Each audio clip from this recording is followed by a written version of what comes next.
তো যে ছাত্র জনতার যে মুভমেন্ট হয়েছে আন্দোলন এবং সে আন্দোলনে যে সমস্ত ছাত্র এবং ছাত্রর বাইরেও সাধারণ মানুষ যারা চোখে বিশেষ করে আঘাতপ্রাপ্ত হয়েছে তাদেরকে দেখার জন্য যদিও এখানে 740 জন রোগী এখানে বিভিন্ন সময় চিকিৎসা নিয়েছে, ভর্তি থেকেছে প্রায় 610 জন, অপারেশন হয়েছে 610 জন, অপারেশন হয়েছে 495 জন।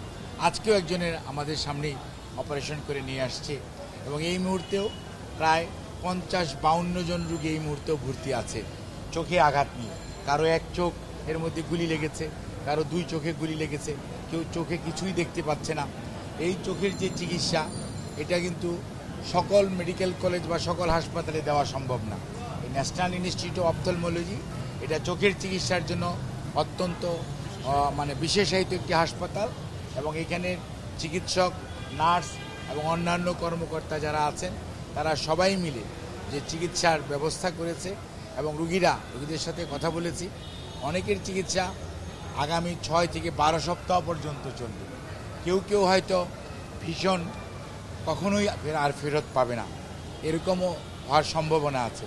তারপরেও যে চিকিৎসা, আধুনিক চিকিৎসা যেটা দেওয়া প্রয়োজন সেটা ওনারা পাচ্ছে এবং তাদের সাথে সহমর্মিতা প্রকাশ করা, পরিবারের সাথে সহমর্মিতা প্রকাশ করা, তাদেরকে আশ্বস্ত করা তাদের চিকিৎসা এখানে যথাযথভাবে হবে। কোনো প্রয়োজনে চিকিৎসা যাতে যদি এখানে করতে কোনো খুব হার্ডলি 1-2% হতে পারে, হয়তো আরও উচ্চতর প্রতিষ্ঠানে পাঠানোর প্রয়োজন পড়তে পারে, সেটার ব্যাপারেও তাদেরকে আশ্বস্ত করা যে এরা জাতীয় বীর, এরা সত্যিকার অর্থে যেভাবে রাস্তায় নেমে এসেছিল কাজে ওনাদেরকে আমরা শ্রদ্ধা করি, সম্মান করি।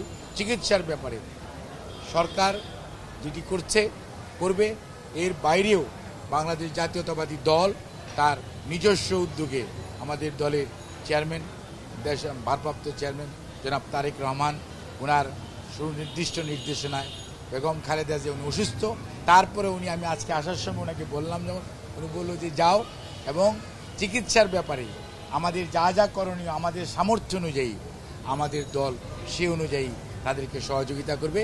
এটা তুমি আমার পক্ষ থেকে সবাইকে বলবা। সেই জন্যই আমি আমাদের চিকিৎসক নেতৃবৃন্দ এবং এই হাসপাতালে কর্মরত চিকিৎসকদের ম্যাডামের নির্দেশ এর তো একটা, ম্যাডামকে যখন বললাম যে ম্যাডাম আমি একটু যাই, তখন উনি বললো যে ঠিক আছে অবশ্যই যাবে এবং তাদের চিকিৎসার ব্যাপার, কারণ এই হসপিটালটার প্রতি ম্যাডামের দুর্বলতা আছে।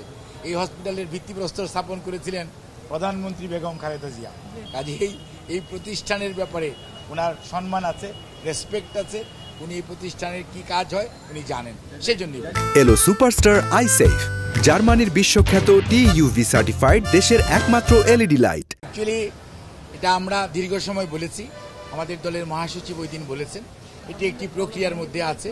এখন পর্যন্ত দেশ এবং কোন প্রতিষ্ঠান এটি ফাইনালাইজ হয় নাই, কারণ ওনার এটা আমরা বলি ডাক্তারি ভাষায় গ্লোবাল ইভ্যালুয়েশন। গ্লোবাল মিনস হচ্ছে 360 ডিগ্রি ইভ্যালুয়েশন, অর্থাৎ সকল কিছুর ওনার এই যে দীর্ঘ সময় কারান্তরীণ ছিলেন, বিভিন্ন অসুখ আপনাদেরকে আমরা বিভিন্ন সময় বলেছি, কাজে এটি হয়তো খুব সহসা হবে, বাট এখন পর্যন্ত এটা নিয়ে মন্তব্য করার সময় আসে নাই। ধন্যবাদ।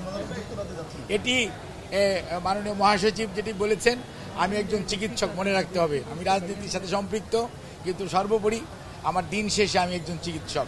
তাই আমি এমন কোনো কথা বলবো না যেটি পরবর্তীতে সেই কথাটি কথা হিসেবে থাকবে না। না, উনি খুব সহসাই যাবেন, এটাও যেমন মহাসচিব বলেছেন, উনি এটা বুঝে শুনিয়ে বলেছেন।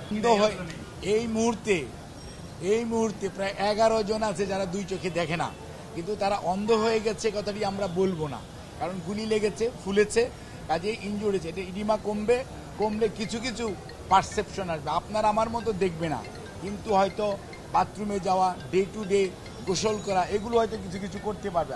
আবার কেউ আছে এটাও হয়তো করতে পারবে না। কাজে এটি এই মুহূর্তেই কমেন্ট করে, আর এটা তো মাত্র একটা হাসপাতাল, এটা সারা বাংলাদেশের চিত্র না, বাংলাদেশের চিত্র আরও ভয়াবহ হতে পারে।